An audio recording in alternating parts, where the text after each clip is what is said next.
The final movement, the core movement I've chosen for my client, is a partner leg raise. Now, although I say it's a partner leg raise, you can do it anywhere. You can do it in a door frame, you can do it with a bar, basically anything you can grip to hold onto. The reason I chose this for my client is, again, he's a firefighter. So being able to do this movement in a slow and controlled fashion will not only work the abs, which will help in anything he's doing, whether it's helping carry a person out, whether it's setting up the hoses, whether it's opening up the fire hydrant, whether it's responding to an EMS call. It's going to help in all aspects of those lives. It will also help in all the compound movements that I've also coupled alongside this movement as well. The primary muscle groups activated for this are the rectus abdominis, the external obliques, and the hip flexors, as well as the hip abductors. Secondary muscles activated will be the arms, since you'll be gripping onto a surface to make sure that you're being stationary. And it will also be the glutes will be involved in this as well. To perform it, basically you would grab onto whatever surface you're looking to grab onto, whether it's a person's legs, it's the frame of a door, something to make sure that your upper body stays prone. And you would just be lying flat on the floor. That would be your starting position.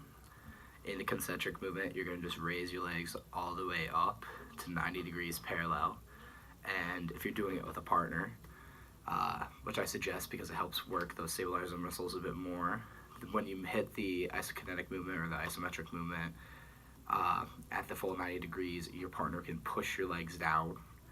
And when they push it down and you engage in that eccentric movement, it's not just letting your legs fly down, it's actually fighting the force that they put into it and going down in a controlled fashion, really put more pressure and more tension on those rectus abdominis muscles and the external obliques as well.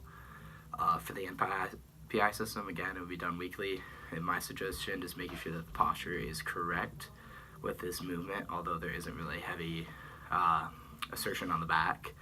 The only posture that might be affected is the neck, if they're just looking up too much or if they're just craning their neck up in the movement.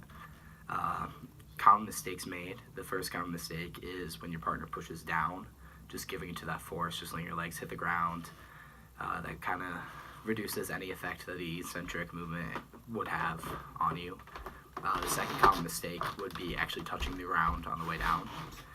You remove all tension on the muscle, relaxes a bit too much. You want to keep that tension on, so the down motion, the final motion of the eccentric phase should be about a couple inches off the ground, like 2 or 3 inches off of the ground.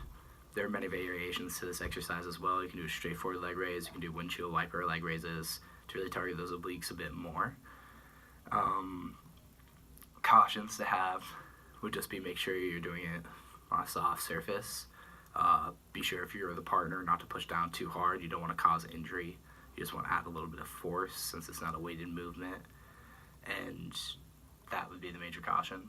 When teaching this to an individual, I would make sure to emphasize the 3 points of not letting your feet hit the ground, keeping tension throughout the movement, and going all the way to 90, as well as making sure to fight the force, so to speak. Not a Star Wars pun or anything, but just fighting that external force, making sure that the rectus abdominis is really getting that tension, really getting that full workout in. 2 other movements that I would recommend alongside this would be Russian twists to strengthen the obliques a bit further, as well as a bridge or any form of plank as well, just to kind of strengthen the hip muscles as well in this movement, since they're going to help be the stabilizers throughout this whole entire process. When palpitating the individual for this exercise, I would be sure to do the feet, because that's where you're going to be pushing.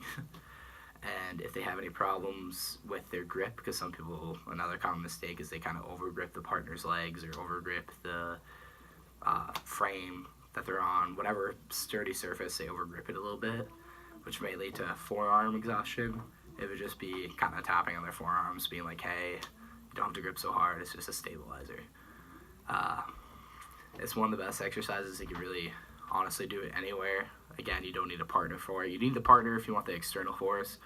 If you want to do a sort of dragon flag movement and still have that controlled lowering from the 90 degrees, you can really grip onto any sort of surface as well.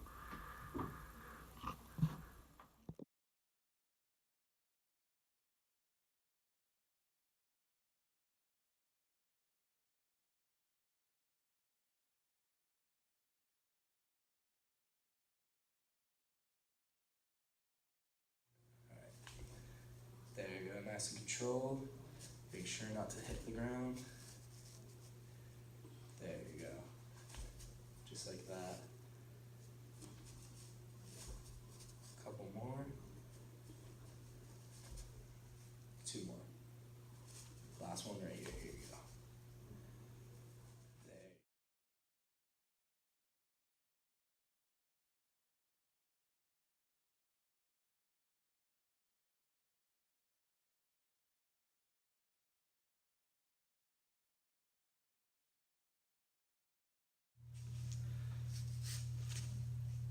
There you go, nice and controlled.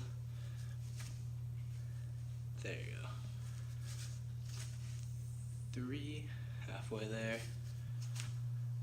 Go a little lower, there you go. 4, 2 more, make sure they're nice and low.